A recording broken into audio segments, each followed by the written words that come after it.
All right, so welcome to Fundamentals of Design in 3D. This is a little overview of what you can expect from this course.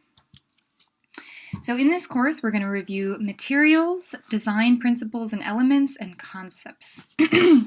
So all kind of three of these categories are going to help us understand how we can make sculpture or three-dimensional objects in the art world better. So the first thing that we're going to kind of learn in each project is a different material.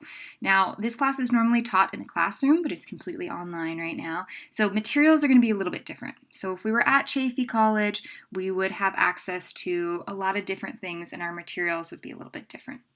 But for this class being completely online, we get a unique opportunity to approach materials in a really specific way. So be ready for me to ask you to do different things in this class. So what we're primarily going to be using is found materials. Now, found materials are objects that you can easily find around you that already exist. Now, you would have probably noticed maybe from your materials list that a lot of the materials for this class are attachment materials. So there is glue, there was different types of tape, there was hot glue, there was all these things that help join two things together or multiple things together. So I'm not necessarily asking you guys to buy a ton of materials. What I'm going to ask you to do throughout the course of this class is look for found materials. So that might be for one assignment, I need you to go to your recycling bin and pick out everything that's made out of plastic. Okay, maybe for another assignment you have to go for a walk and pick out everything that you find on that walk that's brown.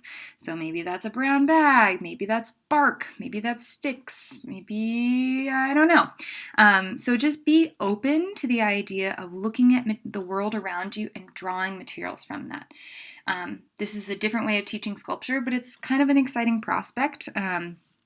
Okay, materials. So each project will have a different way of approaching materials. All right, our second sort of category is design principles and design elements.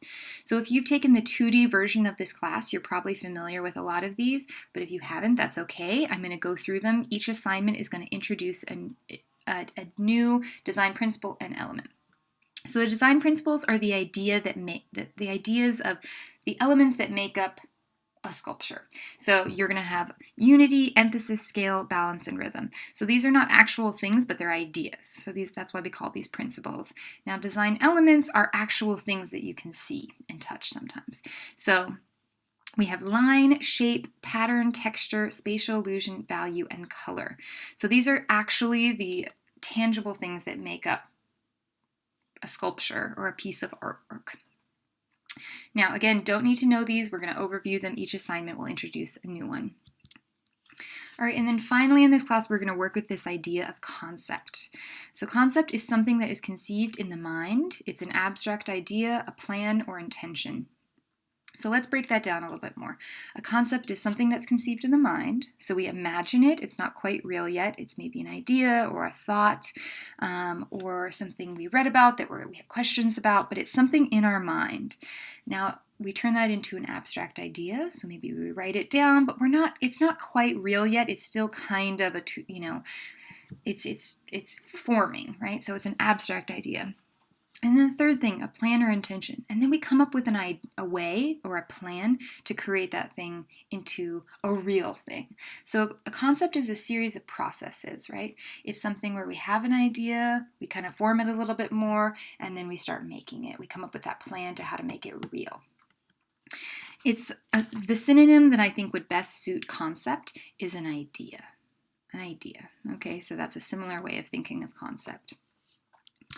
Okay, so in this class, each assignment, I'm going to ask you to consider new materials, new design principles and new elements, new concepts. So let's look at a little bit of an example of how this is going to work. So say I make this sculpture. I make this iceberg out of wood. I paint it blue. Maybe it's just sitting on the table. Maybe it's floating in some water. But it is an object. It's a three-dimensional object, and we could say it's an artwork. But in my opinion, this is really a replica. It's representing something that already exists in the world. Maybe it's simplified, maybe it's a little bit different, but it's not really giving me a bunch of new information. It's already telling me what I know about icebergs, which is that they're white and blue and they sort of float on the top of the water. And they're cold, I'm guessing. Okay, so What if I manipulate some of those elements? So in this case, I do the same thing. I build icebergs out of wood, but instead of painting them blue, this time I paint them red. Now, in my opinion, this is no longer a replica because there's no such thing as red icebergs. They do not exist in the natural world. Icebergs are blue. And what makes this a piece of art is because I'm manipulating a simple part of those design elements. I'm changing the color, and now we have to ask ourselves new questions. So normally, icebergs are blue because they're cold, right? Now, if we were in class, we would deconstruct this together, but I'm going to kind of deconstruct what I think the concept of this piece is. Now that we have a red iceberg, red generally kind of associates us with like warm feelings or maybe fire or something like that. So the idea of making an iceberg warm or red is this idea of like melting the iceberg, in my opinion.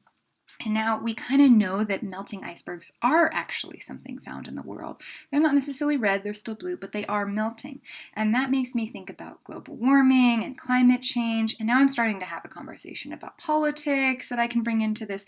So by simply changing one of those elements, which is color in this case, I'm now able to have an entirely new conversation that is more than just representing what the object is. So now this is an artwork. This is becoming a bigger concept, and I've been able to control that. So what's the point of all of this? What is the point of understanding materials, design principles, and elements, and what is the reason for all of this?